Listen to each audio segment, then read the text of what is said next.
Hi there. As far as Gnostics are concerned, one of the most spiritually enlightening and essential sayings of Jesus in the canonical scripture is the wisdom saying about rendering unto Caesar the things that are Caesar's and unto God the things that are God's. And it doesn't come more profound than that if you're going to survive living on this planet at all and still remain remotely sane. So of course this Earth is represented by salt, which is represented by this alchemical symbol here, and it always seems to symbolize for me a crisis, a choice between two directions, if you like. There exist two choices, one positive and one negative, as one might say, as I might call these things in the lower worlds anyway. And who is Caesar? Caesar is the demiurge.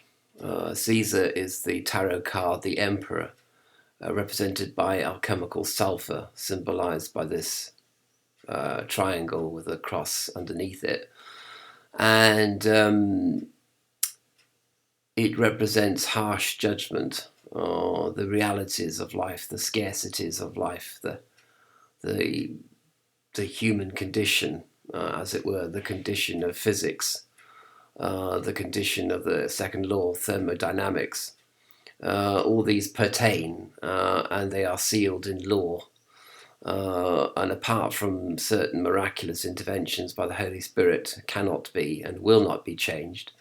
They are governed over by this harsh, unbending emperor, demiurge, Caesar, and unto all is Caesar. We find ourselves subjects of Caesar.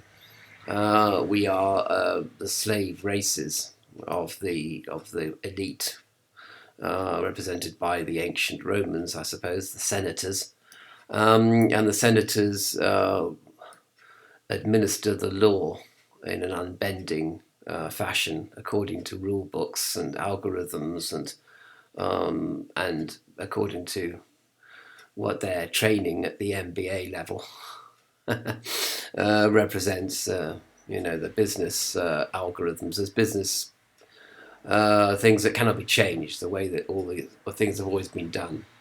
So tradition comes into it as well. And traditions don't have to be hundreds of years old. They can be, decades old only. And yet they pertain and they are not changed. And that's just the way things are, basically. And so we have to, if we're going to survive this world, render. That is to say, be in this world, even if we choose not to be of this world. And if we're going to choose not to be of this world, but rather just in this world, and this video is, by the way, part one of two-part exploration of this very important issue. If we're going to render unto God, the true God is represented by Mercury, the alchemical symbol which is here. And of course, Mercury also was represented by the tarot card, the juggler or the magician. And that's quite interesting as well, because as far as the lower worlds are concerned, it is a matter of juggling one's time, resources, and energy, juggling between rendering unto Caesar the things that are Caesar's and unto God the things that are God's. So we must set aside some time for introspection on the true God and contemplation of the Gnostic cosmos. These models are very important they have the psychological effect of centering us on the gnosis, even though we may not have a direct Gnostic experience as such. But by contemplating the Gnostic writings, especially on the cosmological models, we enter into a sort of Gnostic pre-state, if you like, a pre-psychological state, from which it is maybe possible to have a Gnostic experience. But of course, you can't force these things to happen, because if you use force, then you're rendering unto Caesar, obviously, because that's what Caesar does. He uses force. Pax Romana, the peace of Rome, is in fact the force, the rule by fiat, that the Caesar has over all his subjects. So we don't want to go down that route. We want to stay with spontaneity and freedom, and spiritual freedom for definite, and non-dualism. So that's also important. So here we are on this earth under the there's the Empress tarot card, and the Empress represents salt, or chemical salt, which is symbolized here.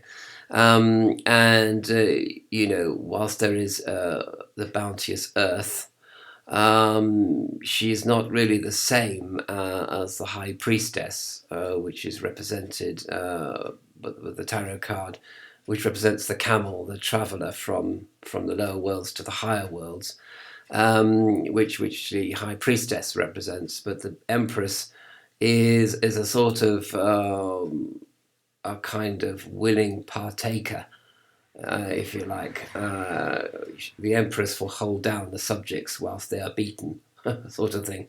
And so that way she's passive but active as well, passive aggressive as well, part of the system of repression and cruelty that pertains to the lower worlds. And yet within her there is this merciful side. There is this possibility that we will gain insight into cosmological models of gnosis, which will perhaps lead us to liberation, despite the fact that we are in this prison cell of the soul. And if we don't get too subjective and too full of personality and ego over this pursuit of gnosis, which is another problem that we all face, if we manage to stay objective, then we will attain to a state of non-dualism, however briefly, which, as I've said before many times, will enable us to see beyond what is, apparently, to the underlying reality, which is God himself, or itself, if you want to be impersonal about that. So render unto Caesar the things that are Caesar's, and unto God the things that are God's. This is an incredibly important thing to remember. Jesus showed them the coin, and the coin represents earth, and the earth has the demiurge's imprint on it. So everywhere you look, the demiurge is imprinted. The face of the demiurge, the outline of the demiurge's face, is imprinted on the earth, as if we were looking at a Roman coin, and seeing that the Emperor Caesar's features, stylized features, idealized features, one might say, represented on the coin. And we all know that it's very important on any coin that you present the head of state in the best possible light. So there's an idealistic representation of the great leader, because that's very important, that we all pretend that the great leader has our best interests at heart, even though really the great leader is just simply like a farmer fattening us for the kill, and is only good to us like one is good to one's organically grown animals, but they are all for the slaughterhouse in the same way as the factory farmed animals are. And in many ways the factory farmed animals are kept free of disease, at least, for the purposes of getting more profit out of them, of course, at the marketplace. So that is life in the lower worlds. That is life under Caesar.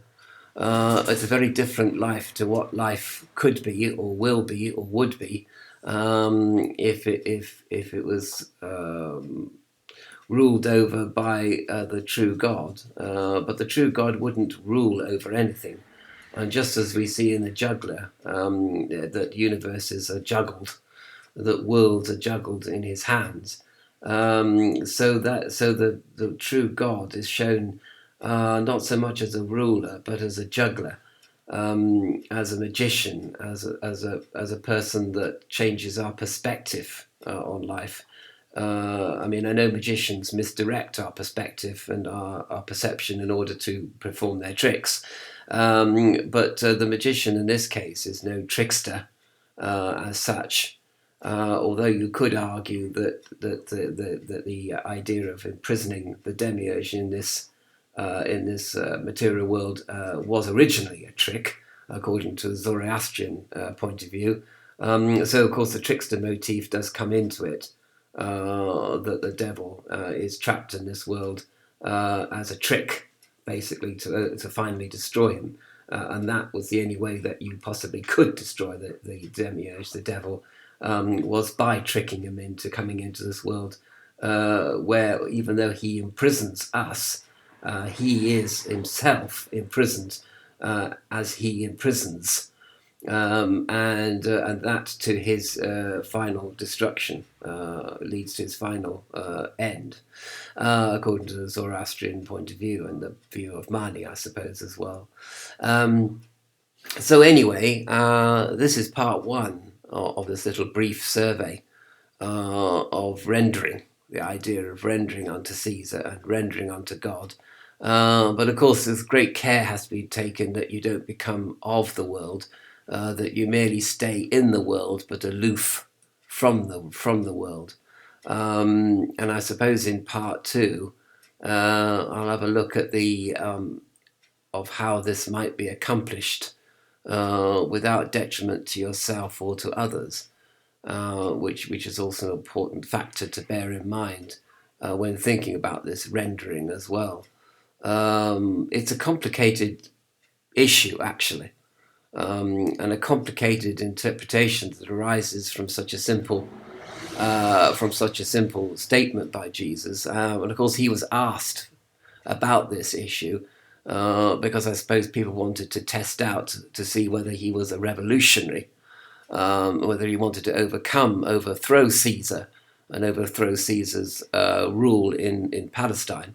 But Jesus wasn't going to be taken up, wasn't going to be pulled into that debate, because he could see that, one gets rid of one Caesar and replaces it with another Caesar. And he was already dealing with the Caesarship, if you like, of the Sadducees and the Pharisees. So if they became the sort of religious authority of Palestine, which they would, through a king, if he did get rid of Caesar's rule in Palestine, it would basically amount to the same thing. And it all amounts to the same thing when you consider that Caesar is just the demiurge. And whatever Caesar is in power, whether it's a dictatorship or an oligarchy, or some kind of dictatorship of the majority or the proletariat or whatever political system, it all amounts to the same thing. It's all about power and having power over others, which is the basis of all authority. So we have a choice in this life. We are salt, and yet within this salt, there is a choice to either bend our knees to the emperor, the demiurge, or to flap our wings and fly up to the realm of the true God through our imagination and consciousness. And that's a choice that we have, even within this prison cell of the soul, which is the lower worlds. So we always have a choice, and we always have free choice as well. So all this is to be accomplished by the exercise of our free will, not because some kind of entity takes over our mind and makes us become good or cheerful or happy. We always have to choose happiness and joy over misery and suffering, and as far as we're able. But of course, we are subject to the laws of physics, which to a large extent determine our degree of joy and our degree of suffering within this world. So obviously I'm talking about an extension of consciousness beyond the dualistic worlds of which we are sensible, of which we are aware. So in part two, I'm sort of going to continue this little survey of these ideas because they are so crucial to the whole of a Gnostic's way of life, if indeed there is a way of life for the Gnostic.